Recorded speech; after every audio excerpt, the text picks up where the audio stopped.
Salut les amis. Alors c'est vrai qu'on a tous l'habitude de faire des câlins aux arbres. En tout cas ceux qui n'ont jamais essayé, je vous recommande de le faire.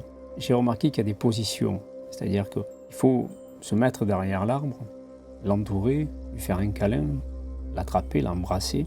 Mais à différents endroits, au niveau des 4 points cardinaux, on peut s'apercevoir que le bien-être est plus grand et la communion est plus grande. Donc je vous laisse le soin de faire le tour de l'arbre, ressentir là où vous sentirez le mieux, et là vous pourrez communiquer avec l'arbre. Sur la vidéo que vous voyez, c'est un magnifique cèdre. C'est un cèdre bleu pleureur, ce qu'on appelle aussi un arbre remarquable, unique au monde. C'est un arbre historique, découvert en 1873 au sein des pépinières paillées. Ce cèdre bleu pleureur a été transplanté en 1895. Il est aux abords d'une petite rivière, ce qui fait que ça lui a donné toute cette ampleur. A priori, ce pied-mère est celui qui a donné tous les cèdres bleus pleureurs d'Europe.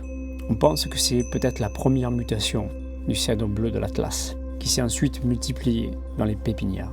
C'est un spécimen spectaculaire qui a reçu en 2001 le label d'arbre remarquable de France, et en 2015, il a remporté le prix national de l'arbre pour la région Île-de-France. Approximativement, cet arbre aurait, en 2020, 147 ans. La circonférence du tronc, tenez-vous bien, est de 4,90 m. Et la surface estimée de la ramure est de 7 cm². Beaucoup de sensations après avoir fait ce câlin à cet arbre. C'est quelque chose d'assez extraordinaire.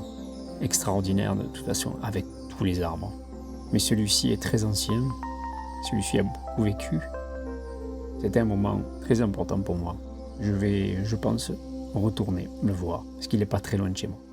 Je vous embrasse. Ciao.